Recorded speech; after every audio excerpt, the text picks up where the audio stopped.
Nascer de novo é fazer, recriar o nosso espírito.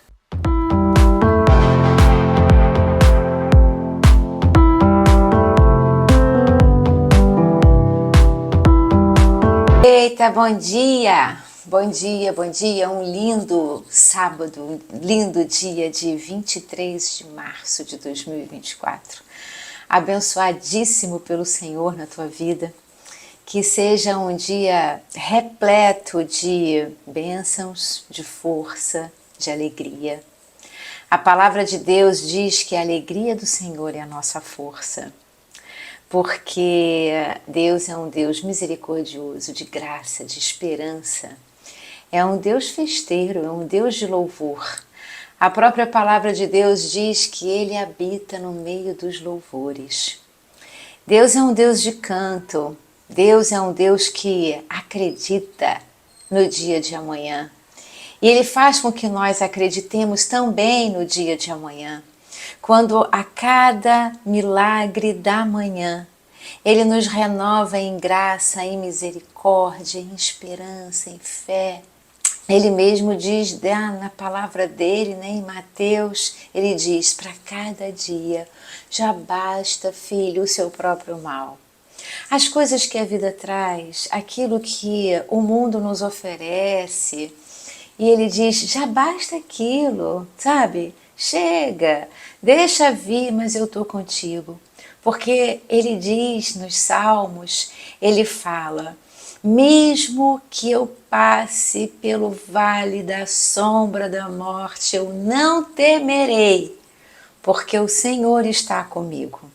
O vale da sombra da morte, quem passa somos nós. Mas não passamos sozinhos, graças a Deus, Ele passa com a gente. O vale da sombra da morte são essas coisas que acontecem nas nossas vidas. São coisas que às vezes não esperamos, frustrações que às vezes achamos que temos. E não temos, porque Deus diz que os planos dele são muito maiores do que os nossos. Quando nós nos frustramos com alguma realidade da nossa vida, a gente esperava alguma coisa que não aconteceu e a gente fica frustrado. De repente, a gente estava para fechar um contrato e esse contrato não aconteceu. A gente estava para receber uma pessoa tão querida, um amigo, uma família, e a pessoa de repente não pôde chegar. Não queremos nunca perder aqueles que amamos. Quando a gente se enche de esperança, que temos às vezes um pai, uma mãe, um avô, uma avó que está adoecido, e a gente se enche de esperança de que a cura vai vir, que ele vai voltar para casa, que ele vai sair do hospital, e às vezes não volta. Então a gente se frustra nos nossos planos. A gente fica triste, a gente diz, poxa, eu queria tanto aquilo.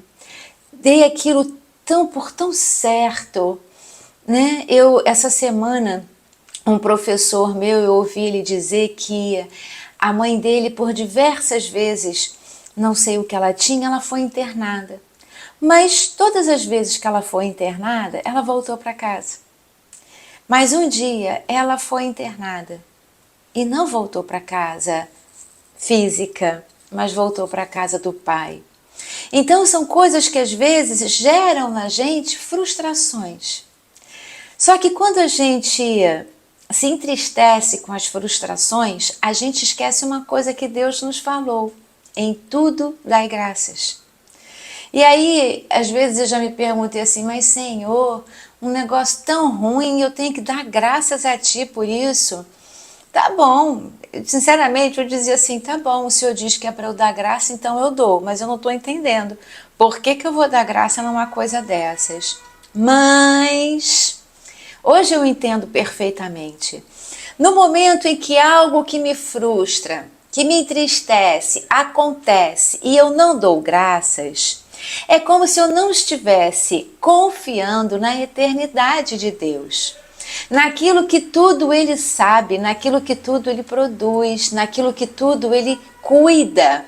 Então, muitas coisas que hoje eu posso não entender por que elas não aconteceram como eu queria, ou aconteceram de uma forma que eu não queria, e eu devo dar graças, porque se eu não dou, eu não estou acreditando, confiando na eternidade de Deus. Eu não estou acreditando que Ele é um Deus eterno, que tudo sabe, que tudo vê. Eu não estou acreditando, como o salmista escreve, que antes de eu chegar no ventre da minha mãe, Deus me formou. Eu não estou acreditando, se eu for me frustrar, que a palavra de Deus, ele diz assim: meu filho, meus planos não serão frustrados. E se eu, já que eu sou formada em Deus, antes de chegar no ventre da minha mãe, então eu só cheguei no ventre da minha mãe porque Deus permitiu. E no momento que Ele permitiu e que Ele me formou antes, eu sou o que para Deus? Um plano de Deus. E o que Ele diz? Os meus planos jamais serão frustrados. Então eu entendo o seguinte: em tudo dai graças. Por quê? Porque Deus já tem um plano para a minha vida, para a sua vida. E coisas que às vezes podem se chegar para atrapalhar esses planos, Deus corta. Ali nos dá uma frustração, mas quando a gente diz: Pai, eu entreguei para o Senhor, eu confio na tua eternidade, eu confio que o Senhor é o Deus criador, cuidador, amoroso, misericordioso, e eu só estou aqui não porque eu mereço, mas pela tua graça. Eu aceito, Pai, todas as tuas ordens sobre a minha vida. E por isso, Pai, como o Senhor me ensina, em tudo eu te dou graças. Então, Pai, por mais que eu achava que poderia ser algo bom para mim, obrigada. Obrigada por não ter permitido que acontecesse. Porque poderia ser bom agora e me gerar um grande problema no futuro. E isso é fé. E falando em fé, eu vou dizer uma coisa para você. Em Lucas, no capítulo 9, Jesus disse assim: se alguém se envergonhar de mim e das minhas palavras, o Filho do Homem se envergonhará dele quando vier em sua glória e na glória do Pai e dos santos anjos. Garanto a vocês que alguns que aqui se acham de modo nenhum experimentarão a morte antes de verem o reino de Deus. Bom, quando Jesus diz que se alguém se envergonhar dele e das minhas palavras, ele também vai ter vergonha diante do Pai quando ele tiver que testemunhar a nosso favor.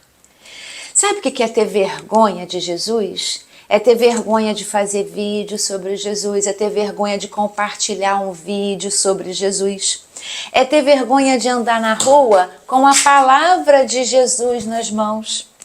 Eu, antes de ser convertida, eu ouvi tantas vezes, né? Ih, lá vai um Bíblia, e aquele ali é Bíblia, ó. A roupa, a Bíblia debaixo do braço, aquele ali é crente, aquele ali é evangélico, aquele ali isso, aquele ali aquilo. Não, aquele ali amava Jesus e não tinha vergonha do nome dele. Porque ter vergonha de Jesus não é ter somente vergonha de dizer o que a palavra diz, o que Jesus ensina, de testemunhar a sua fé, as suas experiências com Jesus. Ter vergonha da palavra e ter vergonha de Jesus é ter vergonha muitas vezes de estar na rua com vergonha de carregar uma Bíblia.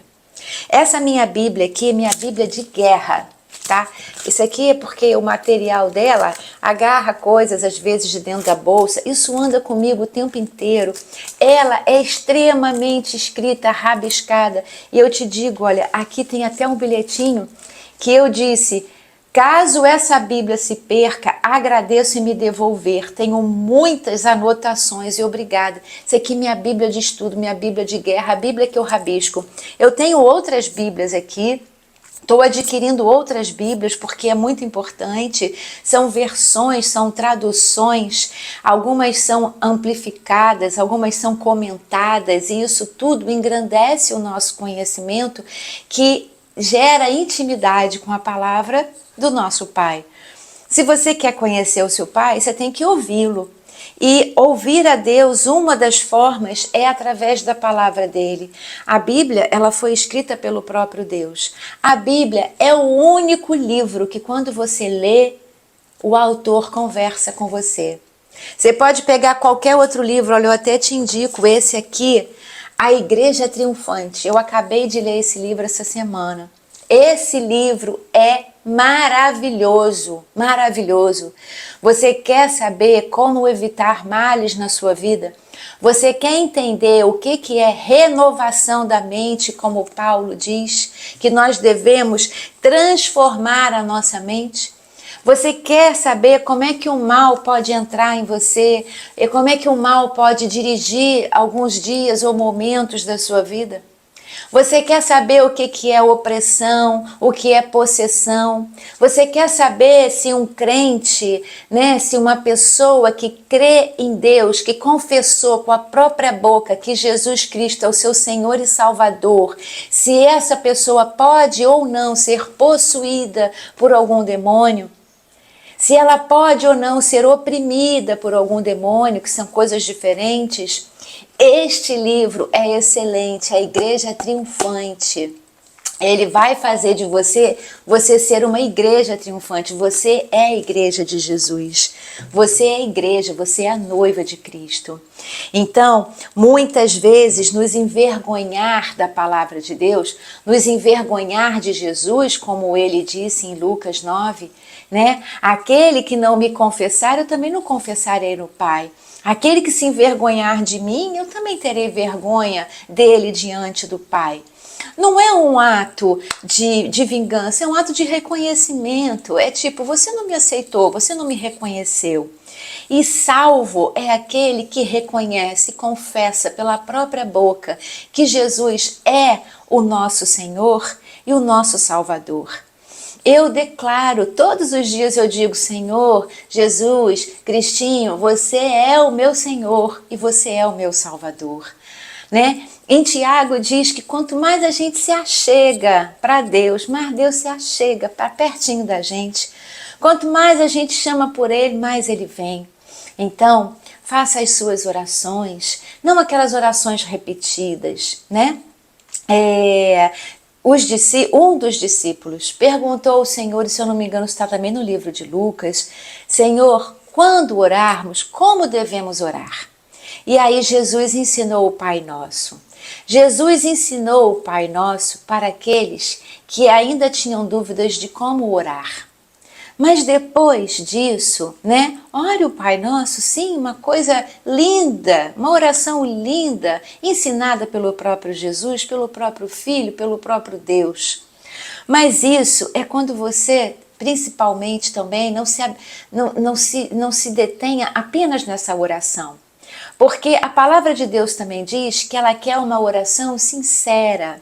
Ele quer que você entregue a sua oração, o seu coração, o seu clamor. Que você esteja ligado com Deus através do seu coração e não por uma decoreba, né? O Pai Nosso é lindo, nós decoramos ele, tá lindo, mas Deus também quer ouvir o teu coração, a tua oração. Então o Pai Nosso, você vê que um dos discípulos disse, como é que a gente ora? Ou seja, eu não sei orar.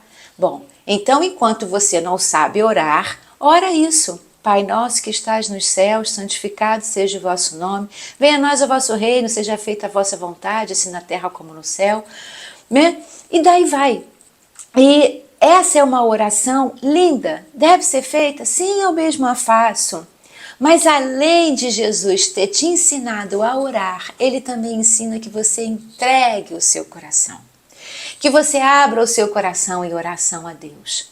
Olha, criar intimidade é poder ouvir e poder falar.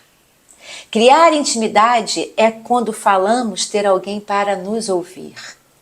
E quando alguém fala com a gente, ter a nós para ouvirmos. Quando nós falamos com Deus, Ele nos ouve. A palavra dele diz que a oração chega até o altar, uma oração verdadeira, chega até o altar de Deus exalando perfume. E Deus deve dizer assim, nossa, estou sentindo um perfume tão gostoso, de onde vem? E aí, quando ele for procurar pelo cheirinho, ele vai encontrar você. Ele vai encontrar a tua oração. Então, ore a Deus, exalando perfume no altar de Deus, para que os olhos dele se voltem, o ouvido dele venha até você, ele possa te ouvir e ele vai te responder. Então, por isso eu digo, intimidade é caminho de ida, caminho de volta, é ouvir e é ser ouvido, é falar e ser ouvido, é falarem e você ouvir. Isso é intimidade, isso é entrega, isso é amor, isso é afeto, isso é compaixão, isso é afago. Isso é dar a mão e caminhar juntos. Não busque ter razão em todas as coisas. Não distorça aquilo que você escuta do outro com a intenção de manipular, com a intenção de ter razão, com a intenção de julgar. Não é isso que Deus faz. Olha, Jesus faz em você o que Ele é, se você permitir. Tenha Jesus como a sua referência. Jesus manipulava? Jesus distorcia o que ouvia? Jesus abandonava? Então, Jesus faz em você o que Ele é. Se abra para que Jesus transforme o seu coração. Nasça de novo. Nascer de novo não é em carne. Eu nasci de novo e minha aparência continua a mesma. Pelo contrário, né? A cada ano vai envelhecendo. Nascer de novo não impede o envelhecimento. Nascer de novo não muda a cor de cabelo, dos olhos, nem o tom da pele. Não me fez mais magra, nem mais alta, nem mais gorda. O que vai me fazer mais magra é comer menos, o que vai me fazer mais gorda é comer mais e gastar menos do que como. Nascer de novo não muda a nossa carne. Nascer de novo não muda a nossa alma. O espírito recriado, ele controla a alma. A alma sob controle, ela trata do corpo. E o nosso corpo sob controle da nossa alma, que é transformada pelo Espírito, se torna um sacrifício vivo, agradável e santo ao Senhor, como está escrito em Coríntios por Paulo. Então, olha, essa é a minha palavra para você nesse final de semana lindo, maravilhoso. E não só por ele, mas pela sua vida inteira. Viu? Eu te amo em Cristo Jesus. Jesus te ama. Venha ser e permaneça sendo e me permita ser seu irmão, sua irmã em Cristo Jesus aqui nessa terra. Aumentemos o reino de Deus.